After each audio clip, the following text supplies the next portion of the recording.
Halo para pemirsa yang budiman, saya doakan semoga sehat selalu dan dilancarkan semuanya.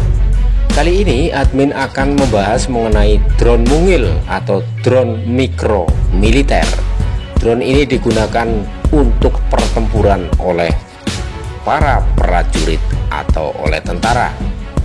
Drone mungil ini adalah suatu UAV atau pesawat tanpa awak. Jadi ini cuma berbeda ukuran, tidak seperti pada lazimnya drone-drone yang digunakan pada umumnya. UAV adalah pesawat terbang yang dipandu secara mandiri dengan kendali jarak jauh atau dengan kedua cara dan membawa beberapa kombinasi sensor, penerima, dan pemancar elektronik dan persenjataan ofensif. Mereka digunakan untuk pengintaian strategis dan operasional dan untuk pengawasan medan perang, dan mereka juga dapat melakukan intervensi di medan perang baik secara tidak langsung dengan menentukan target untuk amunisi berpemandu presisi yang dijatuhkan atau ditembakkan dari sistem berawak atau secara langsung dengan menjatuhkan atau menembakkan sendiri amunisi tersebut. UAV paling awal dikenal sebagai kendaraan yang dipiloti jarak jauh atau RPV atau drone. Drone adalah pesawat kecil yang dikendalikan radio yang pertama kali digunakan selama Perang Dunia II sebagai sasaran pesawat tempur dan senjata anti pesawat. Kendaraan tersebut terbagi dalam dua kategori: kendaraan kecil, murah, dan seringkali dapat dibuang yang digunakan untuk pelatihan. Dan sejak tahun 1950-an, sistem yang lebih besar dan lebih canggih ditemukan melalui pendaratan atau parasut yang dikendalikan radio. Akan tetapi untuk drone yang sangat mungil ini adalah lebih efektif untuk pengintaian atau untuk mengintip-ngintip sehingga tahu posisi lawan sedang di mana, sehingga musuh atau lawan tersebut bisa diberangus. Kendaraan tanpa awak atau drone tersebut biasanya dilengkapi dengan reflektor untuk mensimulasikan kembalinya radar pesawat musuh dan segera terlintas dalam benak para perencana bahwa kendaraan tersebut mungkin juga digunakan sebagai umpan untuk membantu pembom menembus pertahanan musuh. Drone berperforma tinggi masih dikembangkan misalnya untuk menguji sistem yang dirancang untuk menembak jatuh rudal jelajah anti kapal. Ngeri kan? Jadi drone ini juga digunakan dalam pertempuran seperti pada pertempuran di Ukraina dan dengan Rusia.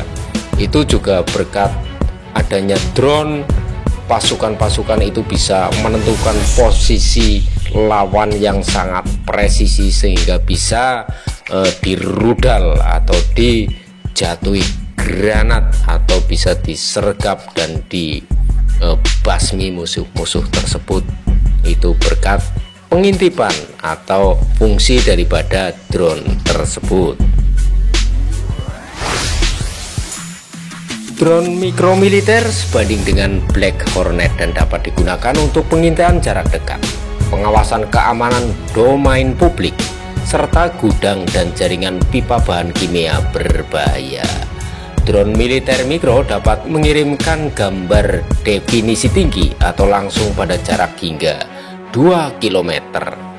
Drone mikro militer digerakkan oleh motor mini dan baterai litium berkepadatan berkapasitas tinggi, dan baterai litium dapat diganti kapan saja untuk terus terbang.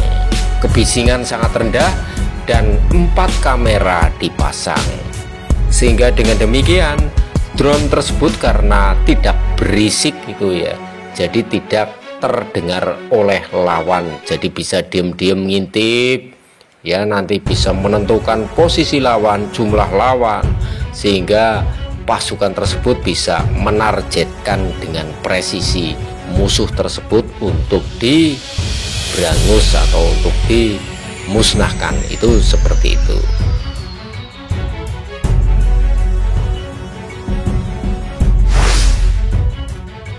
Dapat dikatakan bahwa seluruh bodi daripada drone tersebut tersusun dari kamera dan semua sisi dapat diamati pada tempatnya, dilengkapi dengan sensor laser di keempat sisinya untuk deteksi dan penghindaran rintangan. Drone militer mikro ini dapat membentuk kawanan hingga 16 drone dan dikendalikan dari darat dengan sistem komando taktis terbaru yang dipasang di smartphone.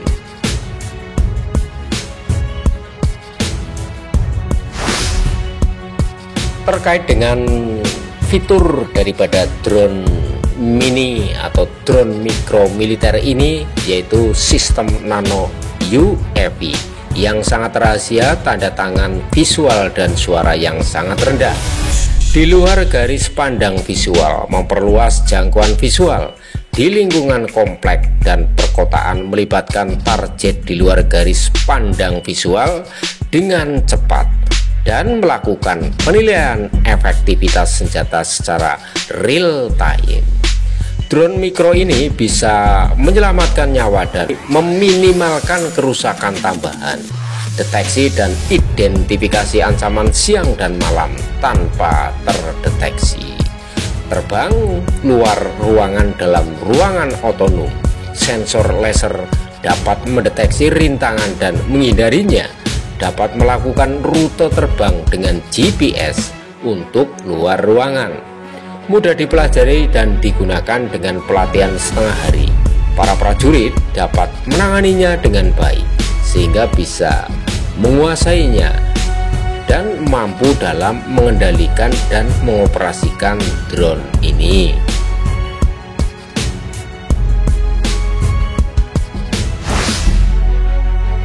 Drone mikro militer ini berukuran sangat kecil dan sangat mini, yaitu paling panjang sepanjang telapak tangan, yaitu dengan diameter rotor 123 mm atau 4,8 in.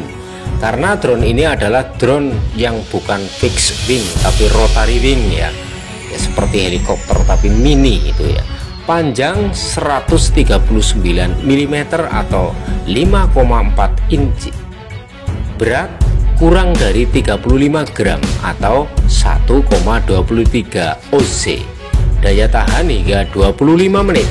Maksimal kecepatan 6,5 meter per detik. Kecepatan gerak frekuensi 400 sampai 5000 MHz. Detail berdasarkan permintaan jangkauan radio, yaitu lebih besar dari 2 km atau lebih dari 2 km atau 1,24 mil. Tautan data, daya dinamis lompatan, frekuensi di luar garis pandang, resolusi muatan, 2 kamera EO+1 thermal kamera. Dilengkapi dengan kamera horizontal dan kamera 45 derajat. Untuk kamera horizontal, video 1280 x 1024 at 30 fps, 1280 x 720 at 30 fps, 640 x 480 at 30 fps. Snapshot 2560 x 1920. Sedangkan untuk kamera 45 derajat, video 1280 x 1024 at 30 fps, 1280 x 720 at 30 fps, 640 x 480 at 30 fps. Jepretan 1600 x 1200. Untuk kamera thermal, video 160 x 120, foto 160 x 120. Sedangkan untuk mode penerbangan, otomatis dan manual, arahkan dan tetap, rute dan tindakan titik jalan yang dapat dipilih pengguna, kembali otomatis ketika tautan hilang, navigasi GPS dan GPS ditolak. Kemampuan dalam ruangan, sensor laser 4 sisi dapat mendeteksi rintangan dan menghindari aliran optik untuk misi melayang yang tepat. Data transkripsi, snow, ice, suits, waktu peluncuran 45 sampai dengan 120 detik tergantung pada mode peluncuran. Demikian tadi ulasan mengenai drone militer mikro. Terima kasih telah menonton videonya sampai dengan selesai dan semoga bermanfaat bagi Anda.